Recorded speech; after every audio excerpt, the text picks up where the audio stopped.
Good morning to all. I think we got a few pictures to share with you guys. So this is just one picture, I'll explain it, but in general, we've been getting a lot of vandalism across the city in all of our city parks. And as the mayor had mentioned, it's a huge impact in regards to our budget. It hits us twice as hard because we're looking at making upgrades and replacements, and then we have to put those on hold to make these repairs. In this particular situation, this is at one of our pools, and this is one of the controllers that actually controls the splash pads. And as you can see, they just really knocked this off the wall, and now we have to actually replace this piece, which is probably about $5,000.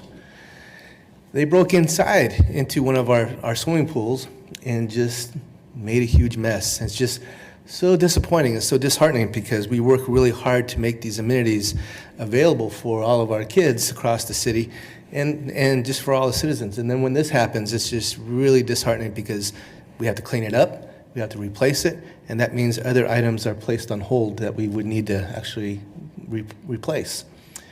So as you can see, they just really ransacked the inside of this swimming pool area.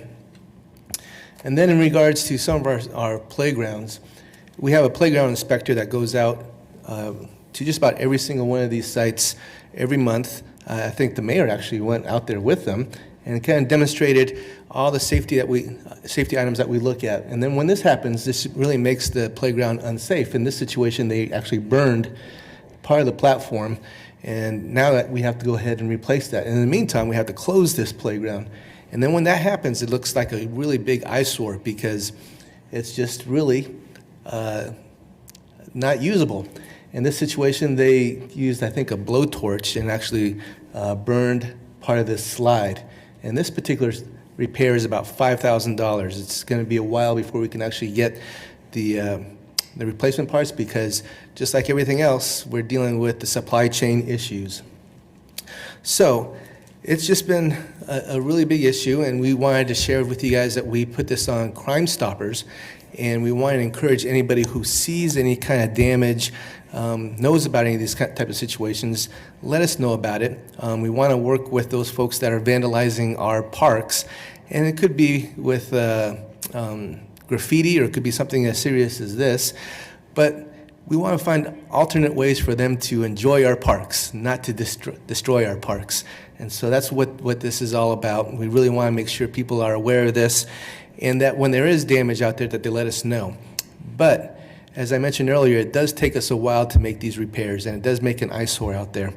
Now, there's always a silver lining at the end of a park story, and the great thing about this one is yesterday I received a phone call from the Community Foundation.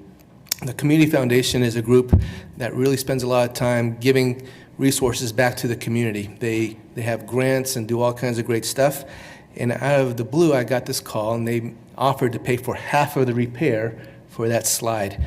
So I just want to give a big thank you to the Community Foundation. They saw this on social media, and they saw the importance of us making sure that we take care of our parks.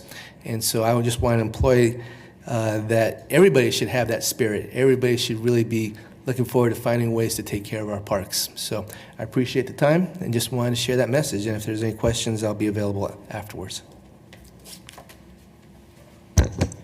Thank you, Troy. And again, just trying to reach out to folks who are actually causing some of this damage. I think there might be a misunderstanding of our resources, and we work really hard to not only have the best parks that we can for our kids, but also to keep those parks safe. We don't have infinite money. We definitely want to keep our parks safe, not cutting other areas. So thank you to the Community Foundation for helping us, and to the public. We want to work with folks to try to keep our parks as nice as they can be, and not to have to cut other programs in order to fund repairs.